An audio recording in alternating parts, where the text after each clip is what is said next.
Thanks, Scott. Welcome everybody today.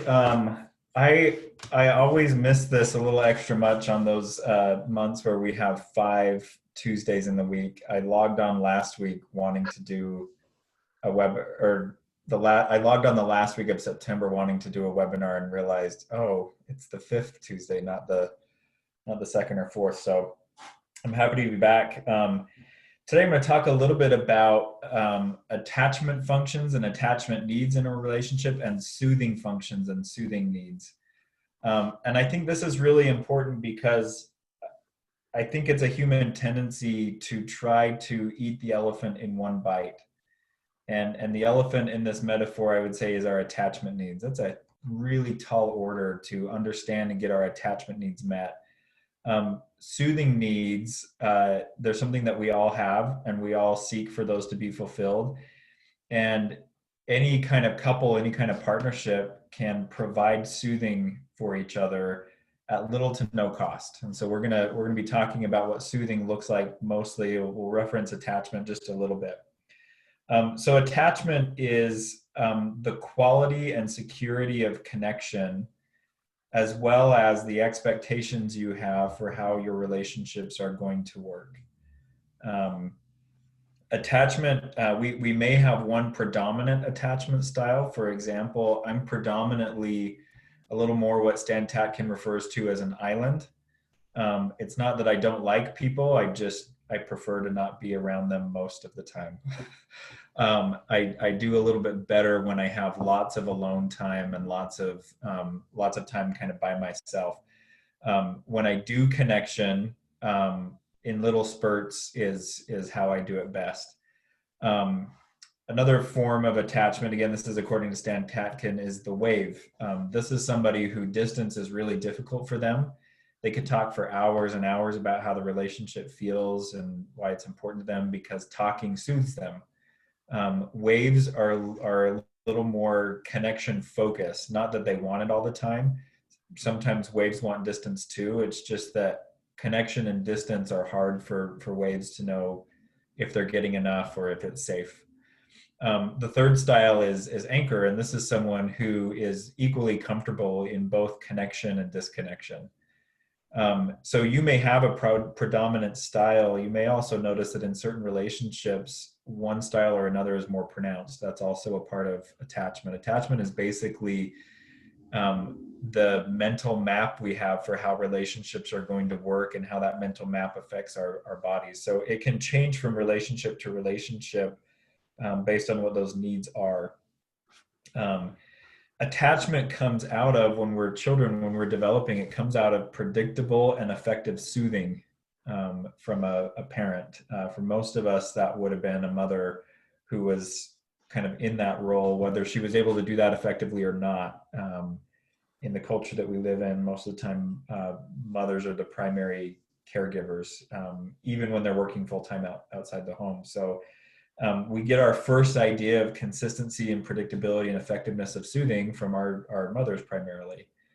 And that impacts what we expect from others. In my experience with couples, a good portion of relational conflict comes from ineffective soothing or soothing opportunities missed, rather than overall attachment styles and attachment issues. Because your relationship is not built on this, well thought out, delineated agreement, here's what we're going to do together. Your relationship is built on day by day, moment by moment interactions. And when we start to add up the sum total of those interactions, when it's primarily positive, we feel good in our relationships. When the sum total of the recent interactions is primarily negative, we don't feel so good about our relationships. You can act securely, or you can act like an anchor with anybody, even if you don't feel it. Take, for example, what you might do professionally. There may be times, no matter how long you've been doing it, where you feel completely out of your depth, but you may rely on that expert role or that competent role, and you may act very securely when inside you actually might be dysregulated. Even in relationships, I think it can be the same way. We can act securely to one another, even if we don't feel it. And I'm not talking about acting like everything's okay in secure attachment, we notice when we're in distress and we notice when our partner's in distress, and we pause and take care of the distress. So what I'm saying is for most people, like right now, you can do that in your relationships, whether you feel the capacity to do that long-term or not. Because again, relationships are about this moment and the next moment, not about the sum total. So just to illustrate this, kind of what comes up in us and our need for soothing, I want you to close your eyes, and I want you to imagine a recent interaction you had with someone that put you at ease. Not that that person put you at ease, but that the interaction put you at ease. I want you to see if you can call that person's face to memory. So what did their face look like? And study it for just a minute. Maybe what did their eyes look like? The tension around their eyes, their mouth, how was it set?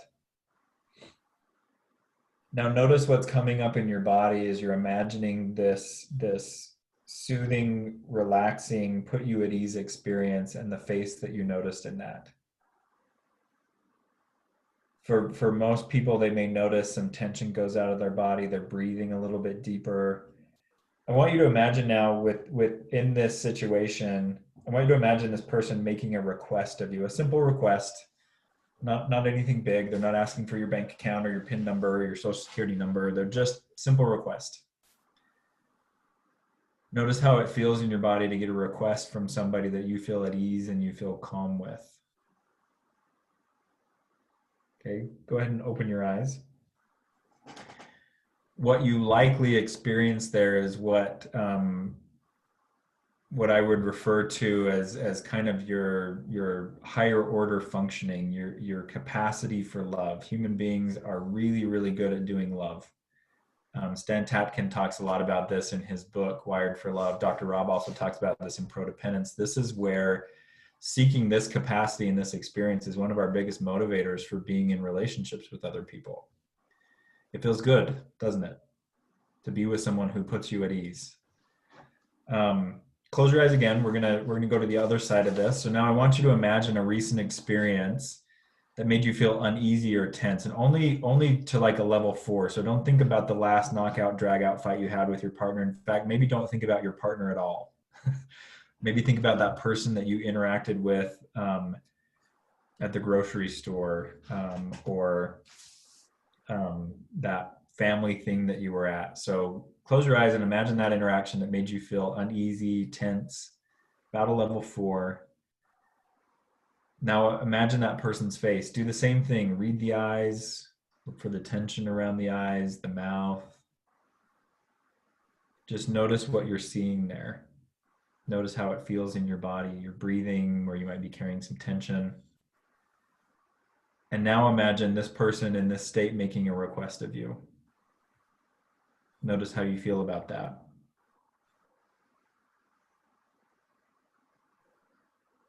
Okay, go ahead and open your eyes. This is a limbic response that you probably experience, more specifically the amygdala, the fear center of the brain. So I would imagine that when you imagine that person who made you feel tense, or that situation was tense, when you imagine them making a request of you, you probably didn't feel as open to it. You might have even felt a little closed off and maybe moving to a more defensive footing. Stan Tatkin talks about this is the other thing that the human brain is capable of, is being at war. And we do a fantastic job at it. In fact, war is a lot easier for our brains to do than love is. It's more of the default setting. So you'll notice in that visualization, just what you're seeing in your partner's face or in another's face, it triggers something in you. This is how relationships work. This is how dyads work, 2 people. We like to think that it's all about what we're saying and thinking. It's really more about what we show each other in our bodies. And we can communicate distress to each other through our bodies. Now, if you're not expecting your partner to be in distress and you're talking to them and they go into distress and that's not what you were looking for, you'll probably make an error in your assumption of what that means. You'll probably assume that they're mad at you, or they're ready to come after you, or they're ready to leave you. That may not be true. They may be shocked by what they just heard, or they may have been taken by surprise. That's not what they were expecting. Couples do this all the time with each other. I just had a couple in my office, a new couple I started working with last week, and I watched, it took them less than 30 seconds to go from, we're here in therapy and we're giving this a try and this is going to be hard, to they were ready to, rip each other's throats out.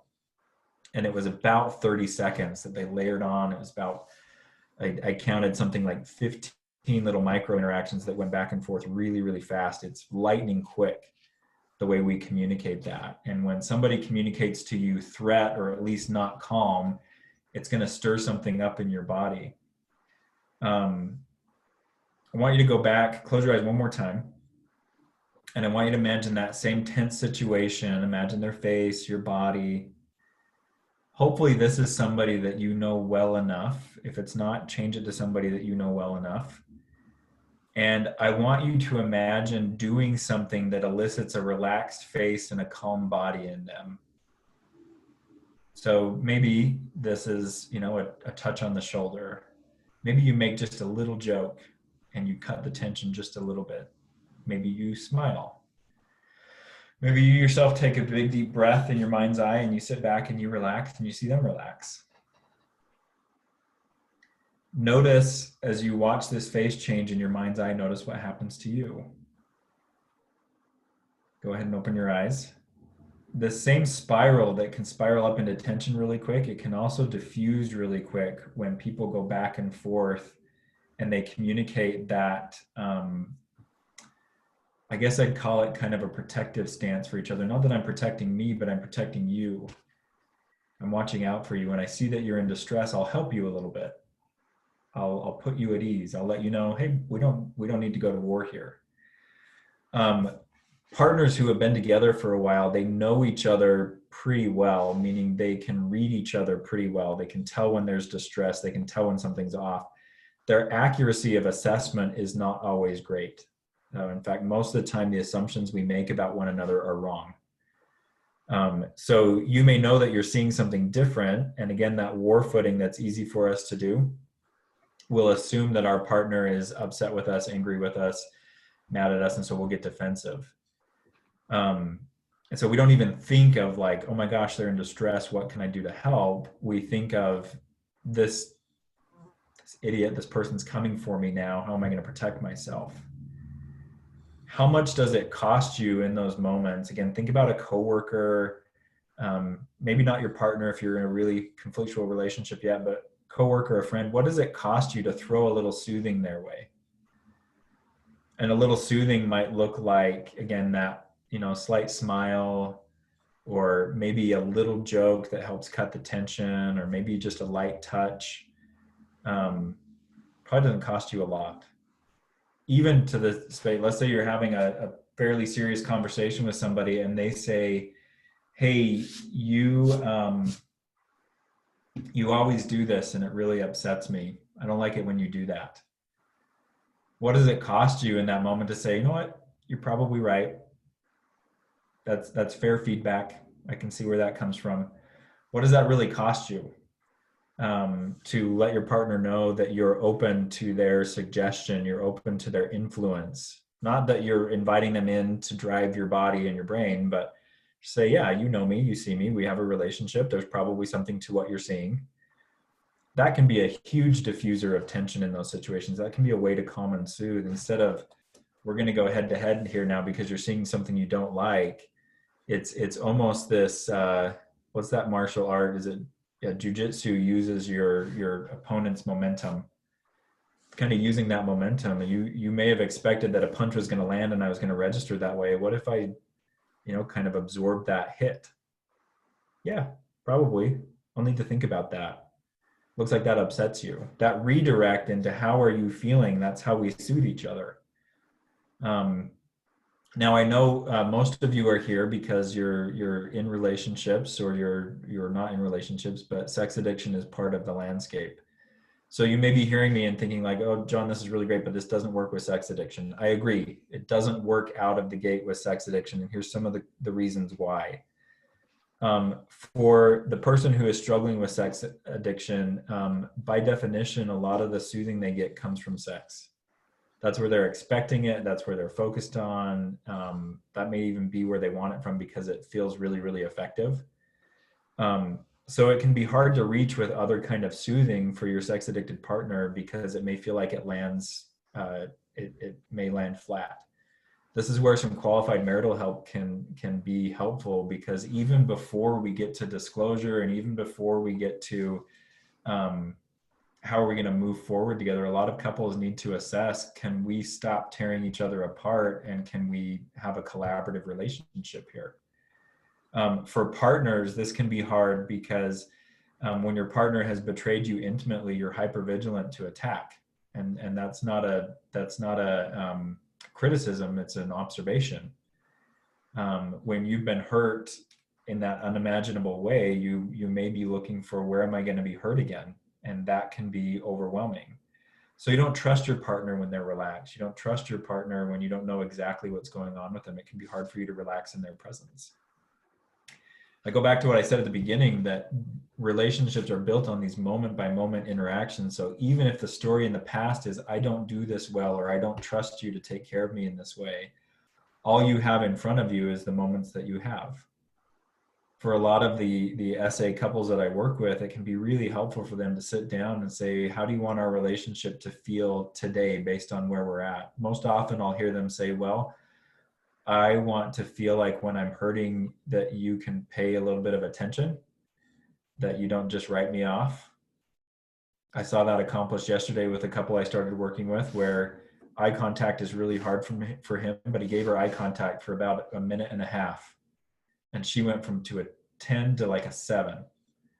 They didn't even talk about any issues. That was just him sustaining some eye contact with her.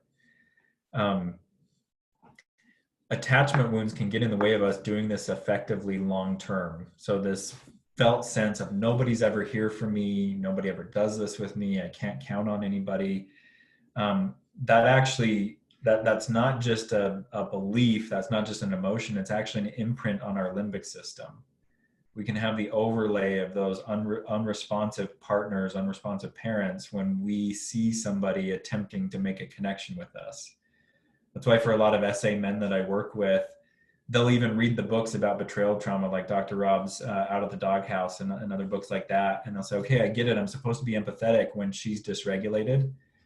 But when my partner is dysregulated, that's the last thing on my mind, because what they're experiencing is that limbic imprinting. This is dangerous for me too. So it's a really tall order to fill, but it's not too early to start, I would say, at almost any stage of recovery. Some things that you can do to help with that. First of all, break it down. This is a series of steps, not the whole solution. So this guy that gave eye contact to his spouse yesterday, she said, I feel better. And he immediately bristled and he said, I don't want you to think that that's the answer. And she said, it's not, but you made me feel better right now. So the goal in soothing each other, that soothing function of the relationship, we're not thinking that this will solve all of our relationship problems, but it makes this moment more bearable. Maybe we can go a little bit further. The example I use, I like to backpack a lot. And the thing I hate about backpacking is when I have to filter water, because it takes forever.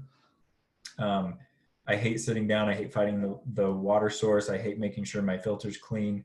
But once my water's full, I can go again.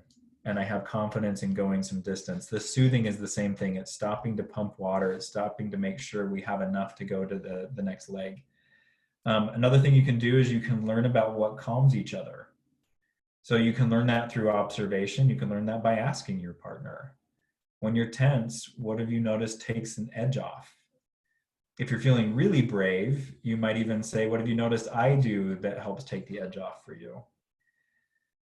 You can take a stance of responsibility for yourself and your partner's emotional well-being. This isn't because I think ultimately we're responsible for everybody around us, but I like to think of the relationship space that people get into with me. It's like they're coming to my home or they're riding in my car. I'm not responsible for their safety everywhere, but when they're on a ride with me and I'm driving, I am. I have to look out for my passengers' comfort. I have to make sure that I'm not taking risks and hurting them in that way. the other thing you can do is you can practice a little more sustained eye contact. This doesn't have to be staring at each other intently, but looking at each other a little more. So in our peripheral vision, we're legally blind. We're prone to a lot of errors here. When you see a face in your peripheral vision, your amygdala is triggered. That's evolutionary. That's built into the system, because if you assume threat here, you'll probably live a little bit longer than everybody who assumes that their friends come up from the side. So just when you turn and you see what that face is about, or you see what your partner's doing, instead of having this locked image of, oh my gosh, they're upset, and imagining how upset they are, you can track them real time. They're upset, they're also hurt, or I can see them calming a little bit, and you can calm. So give each other the benefit of a little bit of eye contact, or even if your partner's not engaged in that, you do it.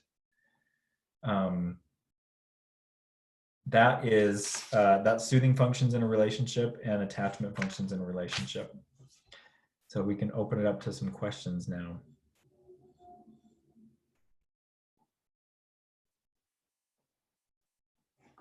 Hi. Yeah, type your questions into the Q&A feature. That was incredibly interesting.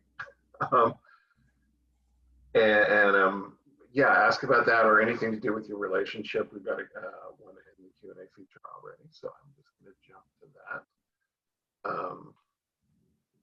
My sex addict boyfriend rejected my boundaries and said he isn't up for discussion or negotiation.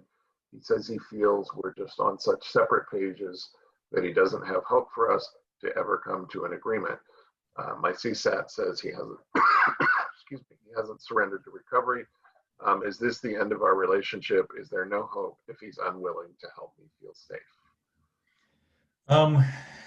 Gosh, those are some loaded questions. Is it their end of our relationship? Maybe not. Relationships take all shapes and sizes. And some couples agree that their primary function together isn't to make each other feel safe, but it's to pay bills and keep a household going. So there's a lot of different arrangements, and I don't want to give the impression either to you or anyone who is attending here that if your relationship doesn't make you feel safe and you stay, you're crazy, because there's a lot of reasons why you would stay and it doesn't make you feel safe. I think just like with everything in a relationship, there's always trade-offs. In a relationship that makes you feel safe, one of the things that you sacrifice frequently or frequently enough to feed that relationship is some of your autonomy. So there's always trade-offs, even in good relationships. It would be the end of your relationship if you're saying, I don't want to keep going like this. If this is what it is, I have some boundaries, this is what I need to feel safe, and your partner's unwilling to come to the table, and that's a deal breaker for you, it might be time to start looking at that. What do I need from here? You may have a year or two of patience in you, where you may say, okay, I see that's not where you're at right now. I hope you can get there. I'm willing to hold on, and I'm willing to see how that goes. I always think that there's hope. I also think that you can always find hope if you dig deep enough. And it's, to me, it kind of comes down to a question of how deep do you want to dig, and why do you want to dig that deep? And that's something that's really, I'm glad to hear this. You said you have a CSAT therapist. I think that's good for you to continue to look at that with your therapist and understand what this means. In some ways, this kind of communication that you're describing here, this would be almost a secure attachment style of communication. Not that needs aren't responded to, but if your partner's telling you where you're at, I don't want to discuss this, I don't want to negotiate, it might be helpful to look at this from an angle of, I believe my partner when he says this, and an angle of, I don't believe my partner when he says this. Just look at the options that you have. But yeah, I for me, safety is really in my relationships, but I can also afford in a lot of different ways to not stick around for relationships that aren't safe. Not everybody can afford to do that.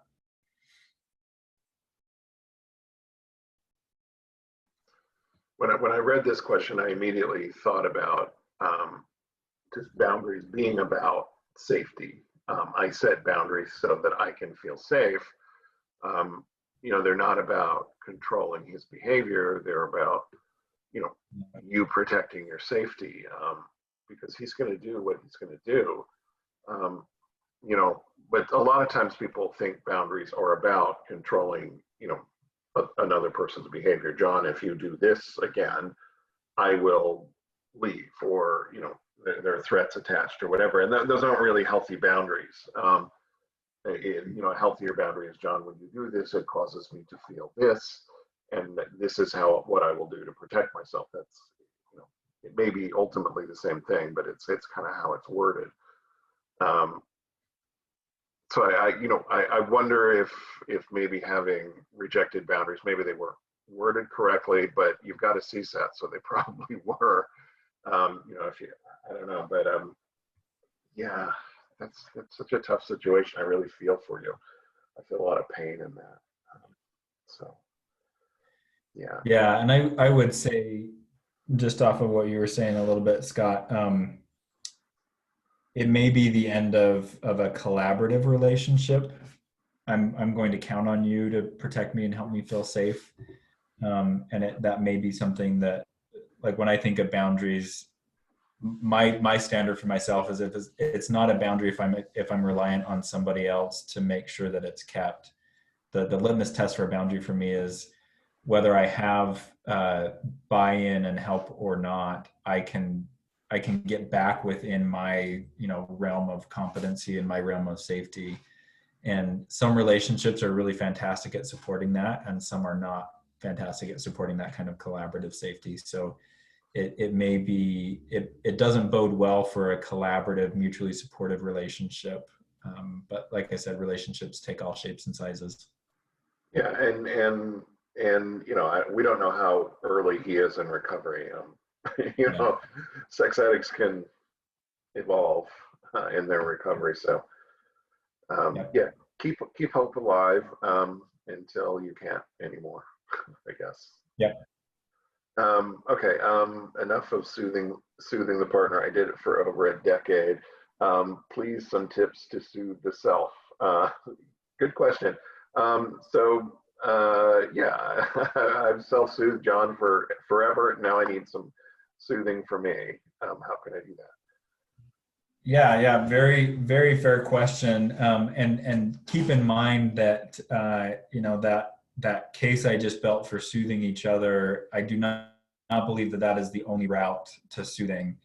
I think dyadic soothing, or two people helping each other, that's probably one of the most efficient ways to do it, but it's not the only way to do it.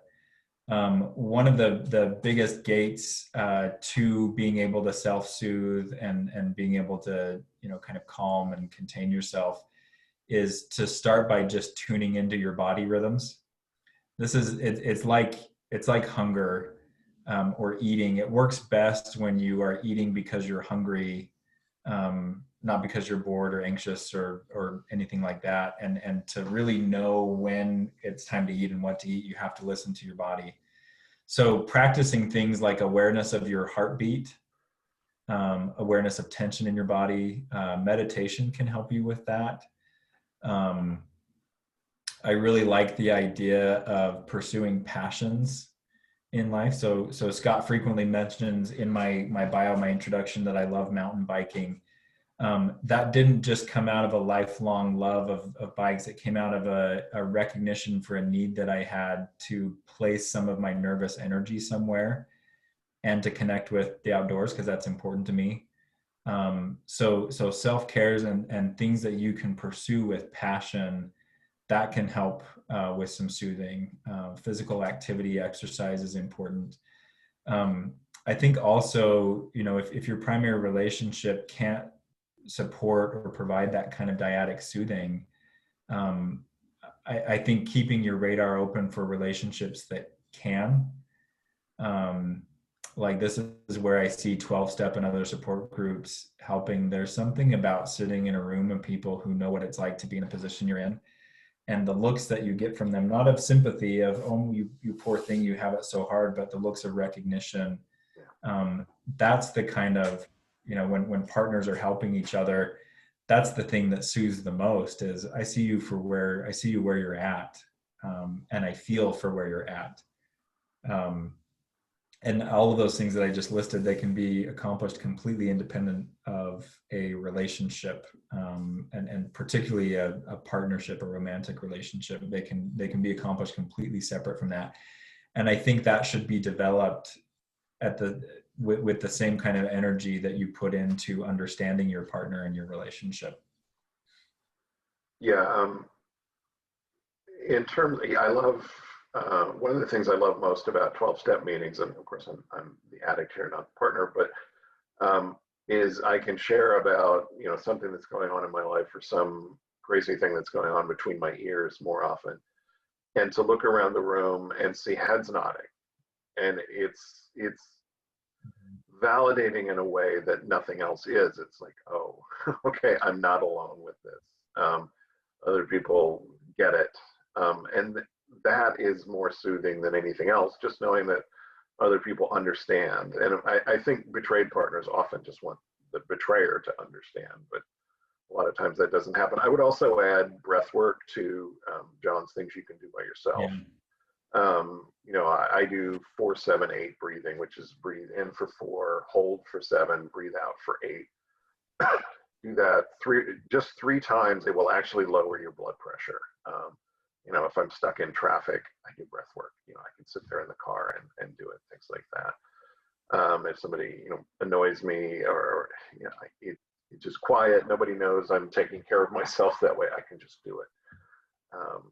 So yeah, lots of stuff. And that's a good question. And how can I soothe you if I'm wound up myself? I mean, that's like a really hard thing. So, I mean, Jon, do you find that, like, with couples, sometimes the person who should be doing the soothing needs to soothe themselves before they can soothe the partner? Yeah, especially in a coupleship where they haven't agreed that they're both there to help each other, and they don't orient to that. Sometimes I'll have couples, both of you close your eyes, and I'll walk through kind of a grounding breath work, noticing kind of thing. See if you can take a couple points off of your distress by yourself. And most of the time, so when I had you imagine the tense interaction, I said keep it about a level 4, because when it comes to feeling distress, when we're about 5 out of 10, that's when we start to check out. That's when we start to dissociate. That's when our nervous system starts to get overwhelmed. And when the nervous system starts to get overwhelmed, try as you might, you will not focus effectively on another person. You may not even be able to focus effectively on yourself. So there's definitely a window and a timing for this. Anything that we talk about in these, it is not an all cases at all times for all people kind of a thing. It's a place to start, and a place to get curious. Yeah. So this is continuing. Type your questions into the Q&A feature, please. This is a continuation of our first question. He says my boundaries are controlling, and she's telling us what some of them are. I asked for him to share his location with me on Google Maps, to not bring his phone into the bathroom, and to let me hold the password to his App Store account, among other things. I feel like those are needed to help me feel safe. Am I wrong for asking for these things? Great question. Yeah. I rarely feel that people are wrong for asking for anything.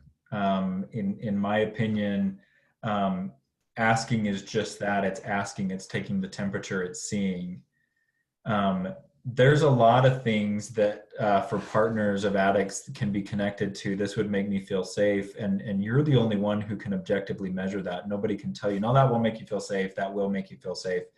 It's really kind of a trial and error sort of a thing. I guess the flip side of that question is he wrong for feeling like that's controlling?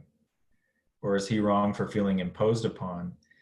And the reason why I ask that is not because what you're doing is inherently controlling or anything, but keep in mind, like when I had you close your eyes and do that exercise, imagine the face of this person. Now imagine them making a request of you.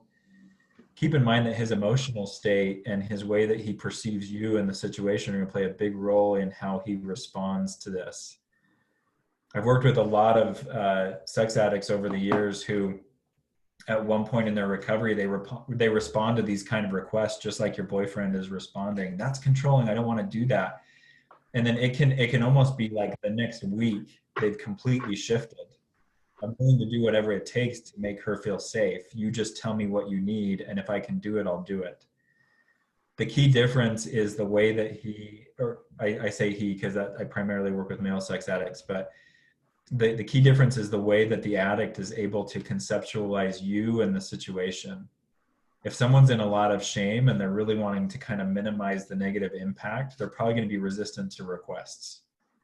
That has a lot more to do with them than it does have to do with the request being made. And that's important to keep in mind too. It's not about are we right or wrong for asking for this. It's what is our relationship ready for? He may not be ready for a lot of requests from you. And that doesn't mean that it's up to you to not have requests and not have needs. That's simply data about where the relationship is at right now.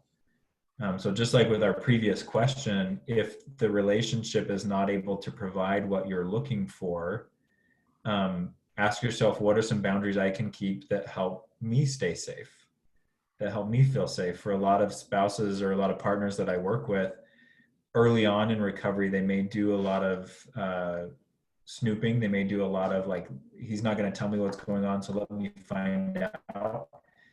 And for a time, that may provide some orientation and that may provide some, okay, at least I know something that's going on.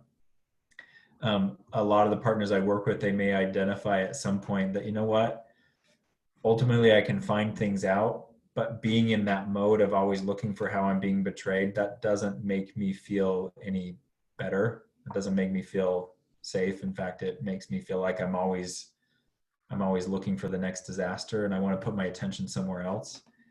I'm not saying that's where you're at right now and that's what you have to do right now, but again, with that shifting focus, so you've gone to your partner and said, hey, here's what I could use from you. This would help me. And your partner's answer right now is no, or I don't want to. That doesn't mean that safety is out of reach for you. It means, again, you start looking at what do I need to ensure safety for myself? Yeah. As an addict who works with addicts, I just want to say that none of your requests are outlandish. And if I was working with your partner in whatever way, I would say, well, what is it that you want to hide from her? Why do you need your phone in the bathroom? What exactly are you doing on your phone in the bathroom? Why do you care what apps, if she knows what apps you buy? Those are my questions. But, as Jon said, addicts can be very, very, very, very resistant, particularly in early recovery, because, Mm-hmm. active addiction is all about secrets and lies. Without my secrets and lies, I can't really be an addict if I'm in a relationship. So I have to keep secrets. I have to tell lies, and it can become a really, really ingrained habit. And, we can be very, very resistant to changing any habits. And the other thing that you're asking is for him to really admit that he has a problem and that he needs help and that he needs accountability. And for addicts in early recovery, and I think you said, his CSAT or your CSAT said he's really resistant to accepting, that he's an addict. He's at step one here. He's struggling with it. So yeah, but none of your requests, in my opinion, are unreasonable at all. But as a newly recovering addict, I may have found them quite unreasonable. I just think back to 20 years ago with me. Yeah. And that's why I think it's important when you're in that place of like, okay, I'm getting this response from my partner. Am I wrong? It's actually important to stay away from the, am I right or am I wrong in doing this? Because that just entrenches the like, well, I'm right and you're not on board, so you're wrong. Like nobody likes to be in a relationship where it's about, winning the argument. It's really about, as you examine those boundaries and what you're asking for, do I know why I'm asking for this? Do I know what I'm hoping this will provide for me? If you do, then yeah, your request is not unreasonable. Your request may be exactly what you need. And, I just echo what Scott said about asking, well, why do you need to keep the secret? I go back to what I said in the lecture part at the beginning of this. What does it really cost you to extend your partner a little safety? What does it cost you to keep your phone out of the bathroom? And a lot of times, this goes back to the attachment things. Addicts in early in recovery, they are not prone to invest a lot in their relationships because they ultimately don't believe it's going to pan out and it's going to help them. That's been their experience in relationships before. And it's this chasm that the person in recovery has to cross at some point, that, in order to have the kind of relationship I want, in order to be able to give my partner the kind of relationship that they want, I actually have to invest in this. So I might need to do things that are inconvenient, but at the end of the day, maybe I am willing to pay any price to have a partner who's regulated and calm and soothed and feeling safe. Maybe that's worth the inconvenience to me, or maybe that's worth the extra accountability to me. But like Scott said, a lot of addicts early in recovery they're not inclined to invest in a relationship. Yeah. And now just the flip side of this is betrayed partners do sometimes make unreasonable requests or behave in unreasonable, unsafe ways. The one that pops up for me a lot is guys will say, I'm trying to write out my step one to present at my 12-step meeting, and my wife wants to see it. And the answer is no, not yet. You'll give disclosure when disclosure is supposed to happen. Your recovery notebook is yours. Hide it if you have to. That kind of thing. There are some unreasonable requests, but they all, I think, depend on the situation too. That's the biggest thing here. It's all situation dependent. There is no master list of reasonable and unreasonable requests. Yeah. So, next one here. Is it wrong for a sex addicted husband to ask the betrayed wife to seek out a CSAT or APSAT, that's Partners of Sex Addicts Therapists, or a woman's betrayed partner group to help with healing of trauma? I have been doing my work, but it seems without her working, I feel like I'm hitting a brick wall a lot. Another good question. Again, there's nothing wrong about asking. I do think there's wrong ways that we can ask and maybe more helpful ways that we can ask. So to phrase it to your spouse, hey, you're holding us back. I think you need to go do some therapy. I know I did this crappy thing of betraying you, but now it's really kind of on you that we're stuck. Don't ask that way. I think when you can put it in terms, there's a couple ways you can approach this that I think can encourage your partner to take your request a little more seriously and maybe make them more inclined to follow through. I think first of all, talking about your experience in therapy and groups and what that's done for you in the situation. So being able to talk about, it's really helped me to not feel alone. I'm a lot less overwhelmed after I've talked with my therapist or my sponsor, or I've gone to group. It's really helping me to kind of move through what I'm moving through. And then I think asking the question rather than making a request, have you ever thought about something like that for you? Or what do you think about that for you? When we're making bids, even bids on something that could ultimately be helpful to our partner, it's important that you don't come from an expert position. I'm prescribing this because I know better and you don't. You want to be really gentle in those requests, and don't make this about, we got to have this one conversation and resolve it. And maybe even start with the conversation like, what do you think about therapy in general? And you might digest that for a little bit. You might digest that for a while. There's a lot of other routes here. A lot of times I'll see spouses are hesitant to get into treatment because their addicted partner for years has blamed them for their behavior. And so they feel like that's what therapy is going to be a continuation of. I don't need someone to tell me how I've messed up and made life harder for you, and that's why you act out. So keep in mind that their perception of what therapy and group might do for them, it might be very different than what your perception is. And so it's important to gather that information so you know where your spouse is starting from, rather than saying to them, here's the gold standard, I want you to do it so that we can be okay. Yeah, and you know, a lot of times a betrayed partner will say, you know, I'm not the one with the problem. Why do I have to go to therapy? You know, you have the problem. You Yeah. go to therapy. I didn't cheat. And you know, they're right to say that, but at the same time, you know, you can counter, I know how much I've hurt you, or I think I have a general idea of how much I hurt you. Um, if you want to get some support, you certainly deserve that after all that I've done to you and to our relationship.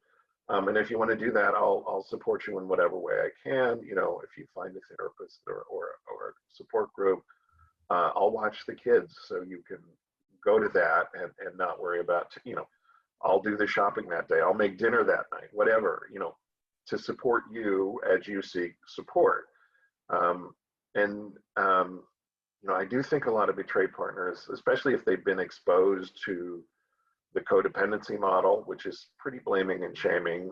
It didn't start out that way. The founders didn't mean it that way, but it's morphed into that in a lot of places. You know, it's your fault for getting in a relationship with an addict, and it's you did that because, you know, of your own childhood wounding, and that's just not the way to approach it. Which is why Dr. Rob wrote Prodependence, which is, hey, you know, good for you for wanting to stay supportive of someone you love and care about despite their problems. It's a different approach. It's the same work, but a different approach. It's all in how you bring it up, I think. You know, you deserve to get some support rather than you need therapy. That's very different, you know. Yeah. So yeah. Yeah. So you either make it about the hurt that you know you've caused and the desire for your partner to be supported, or you can also make it about the needs that you have.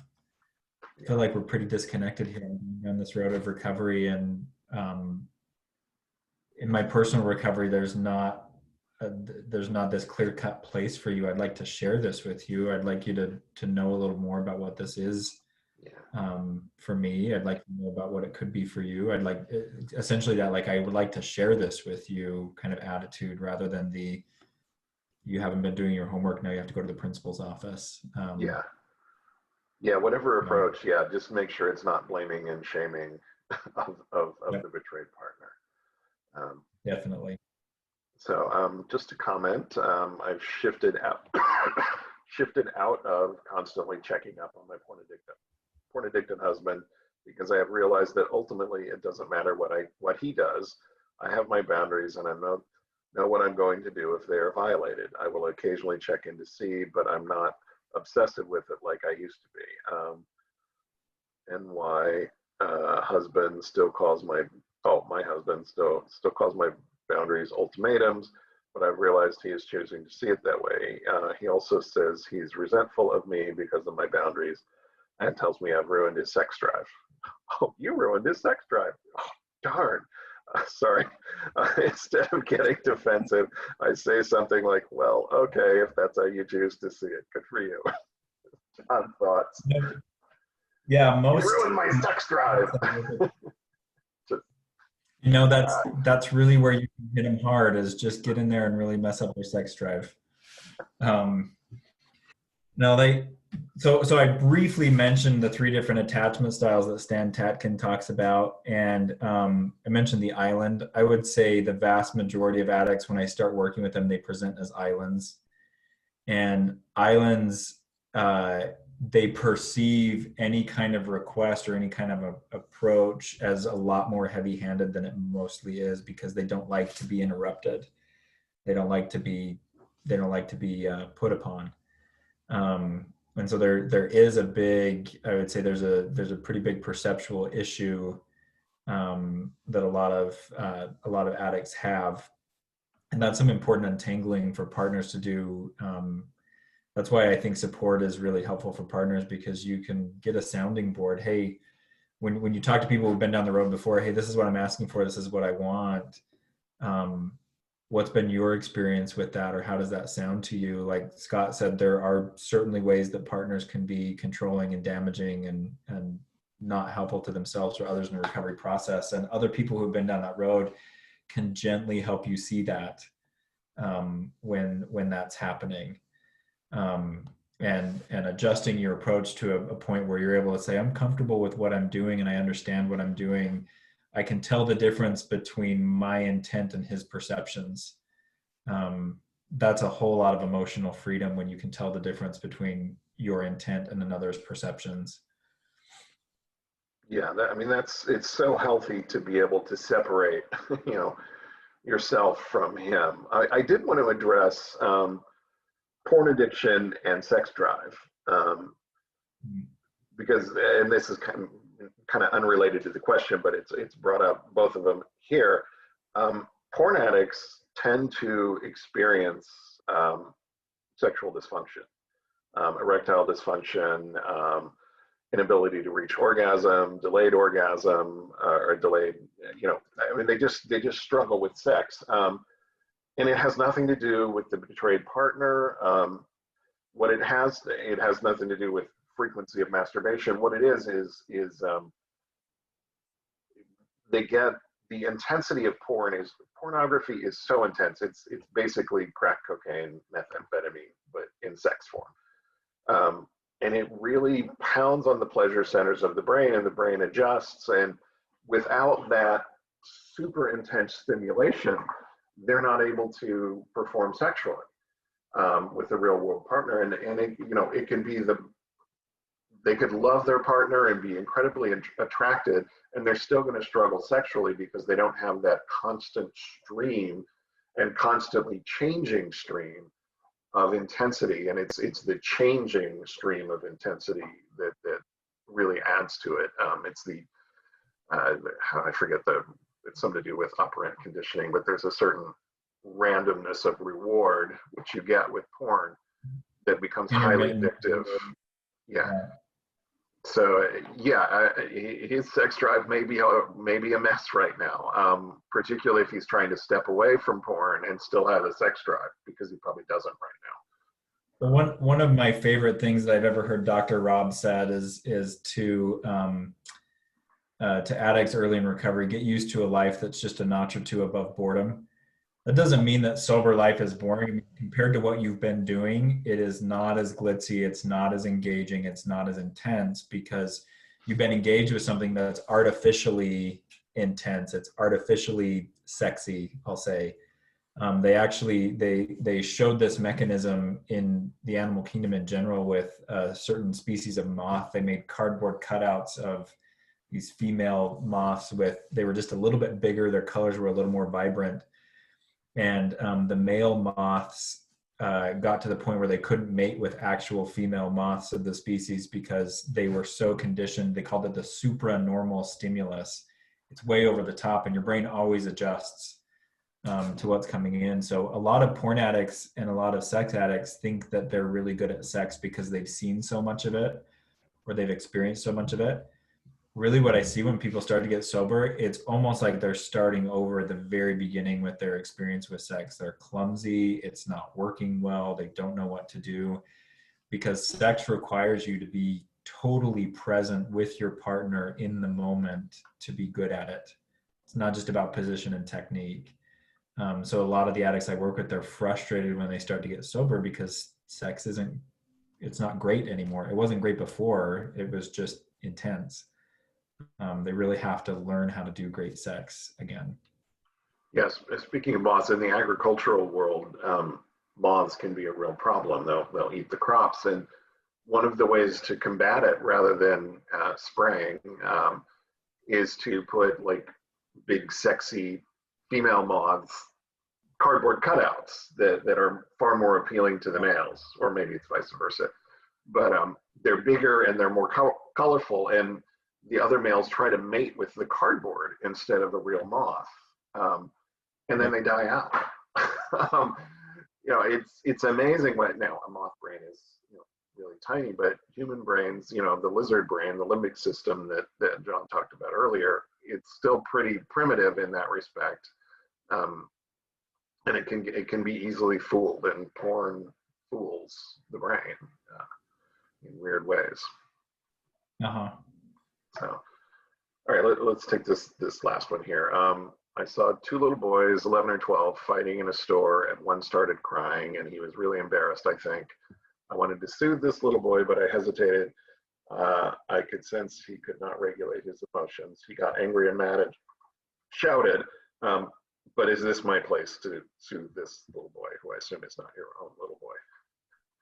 Yeah, that's the biggest thing that stands out for me. I think I have I guess you'd call it the benefit or the burden of being a male in our society. I'm really cautious about interacting with kids that I'm not related to, just because of what that can look like and the implications there. But keep in mind that regulating is not a let's have a moment together. It can be as simple as looking at somebody. It can be as simple as smiling. A lot of times with my clients, before we've developed a really big bond, one of the ways that I'll practice some of that co-regulating is when I see them getting tense, I'll audibly breathe, big deep breath. There's a lot you can do to help or to kind of put in that direction, helping another person regulate. Eye contact, a slight smile. And keep in mind, for someone who's dysregulated, the type of regulation that might work best for them, again, is not sitting them down and let's have this moment. It might be a touch and go. I see you. I'm here. I'm showing you that there's some concern. I might ask, are you okay?